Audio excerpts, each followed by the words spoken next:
Welcome to News Mongolia, where we bring you the latest stories and updates from across the nation and beyond. I'm Batsirin Namshar. On the News Mongolia today, 26 political parties and 2 coalitions submitted applications for the 2024 parliamentary elections. MIAT resumes domestic flights after a 15-year hiatus.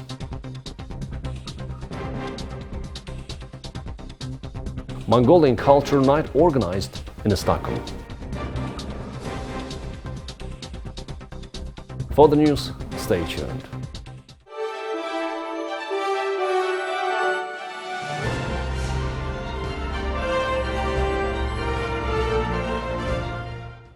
"26 political parties and 2 coalitions have formally submitted their applications to the General Election Commission of Mongolia to participate in this year's regular elections for the Parliament of Mongolia.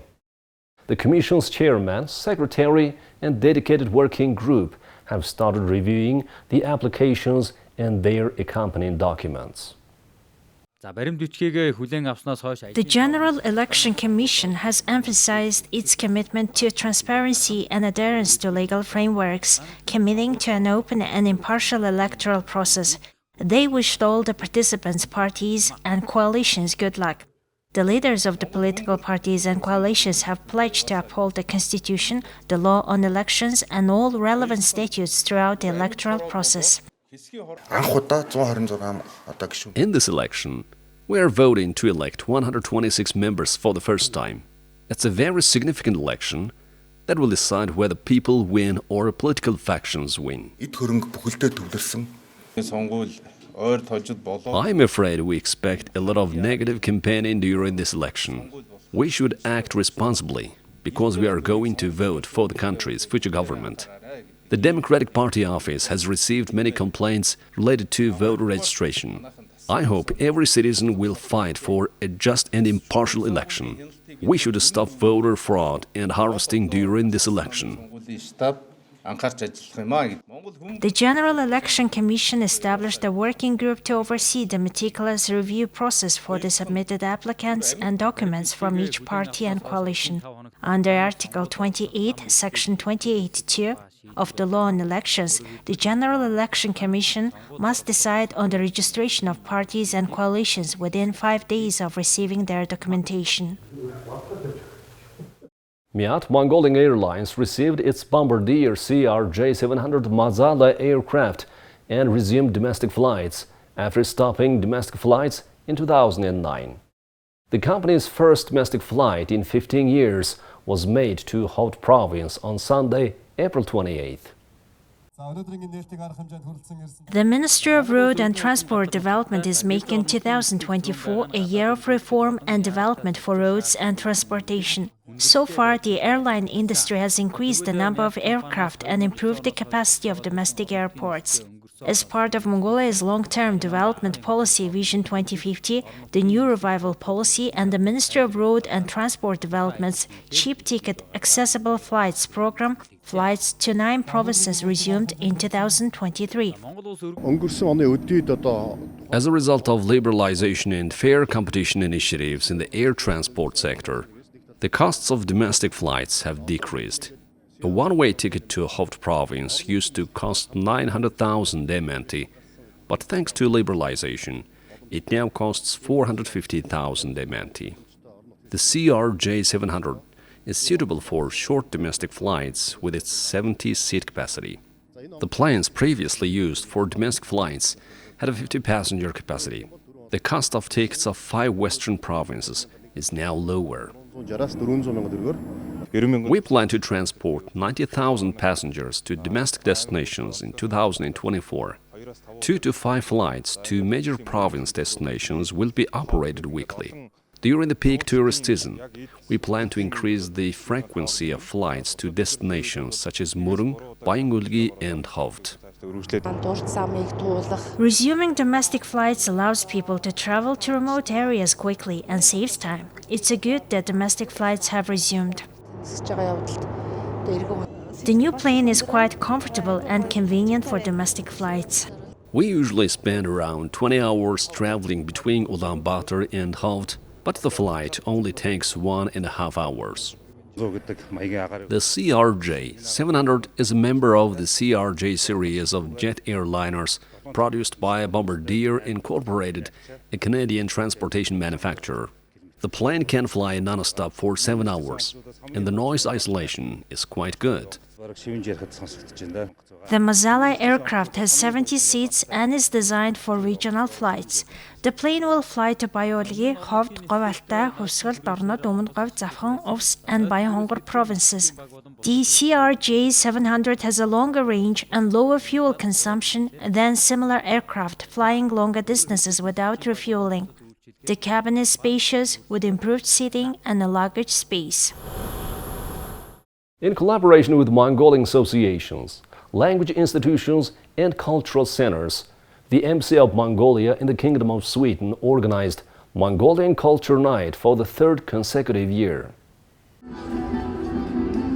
Taking place against the backdrop of the 60th anniversary of diplomatic ties between Mongolia and Sweden, the 2024 event showcased Mongolia's rich history and diverse cultural heritage to Swedish and Mongolian attendees.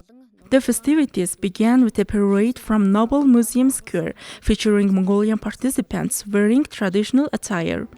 Throughout the evening, attendees had the opportunity to enjoy authentic Mongolian cuisine and explore exhibits about the nomadic way of life. The event also included ankle bone shooting and Mongolian wrestling demonstrations. Mongolians residing abroad often find themselves disconnected from their culture. Therefore, such events have benefits such as preserving national heritage. Every year, I participate in this event, singing traditional folk songs. I'm participating in such an event for the third time. The Mongolian Ankle Bone Shooting Association participates annually in these events. Such gatherings are crucial in promoting Mongolian culture to the world.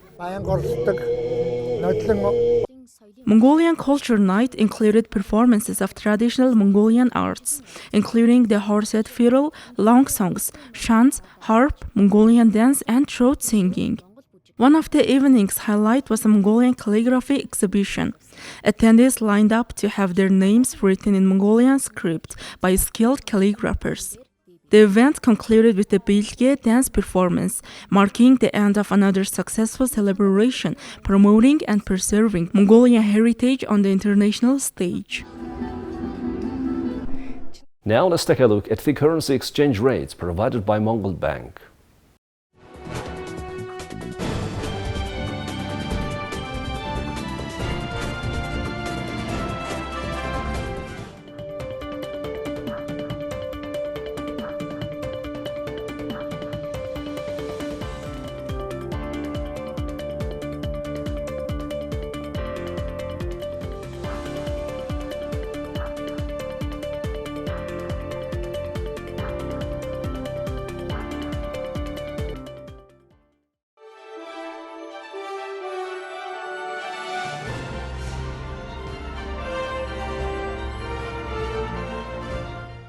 A fire broke out at a turreted Gothic-style building in Odessa on Monday after a Russian missile attack hit the southern port city, leaving at least 4 people dead. At 6:27 p.m. local time, residents heard a powerful explosion. People in the streets didn't have enough time to find shelter as the alert went on only a few minutes before the explosion occurred. The building, called the Harry Potter Castle by locals because of its Gothic turreted style, was seriously hit and was on fire. Several children have been wounded. A 5-year-old girl, bruised chest, in a state of moderate severity. A 16-year-old teenager, also in a state of moderate severity. There is no more precise data yet. Right now, the data is being checked and clarified. Initially, there was talk about 8 people. Now there are 18 injured and 4 dead. The type of missile is currently being checked. Forensic specialists are carrying out the appropriate evaluations to this end. All services, including the State Emergency Service, are currently working to eliminate the consequences of the missile strike, yet another war crime. After the primary conclusions are made, determining the type of weapon, we will be able to announce more precise information. Later, it turned out that the person who died inside the building was a vice rector of the local law academy owning the building and a few other facilities nearby. The honorary president of the academy and former member of parliament Sergei Kivalov was also inside the building and was wounded. At the moment of the strike, local beach, walking roads and park were full of people doing sports, walking their dogs and enjoying seaside views. The castle was still on fire at nightfall. Firefighters reported the fire was graded as of the highest danger. The access to the area was limited as the castle was partly built on water and the road which led to it was narrow. Now let's take a look at the weather forecast for Mongolia and the world major cities.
Well, that's all for today. Thank you for staying with us. We'll see you on Wednesday with more news and updates. Goodbye.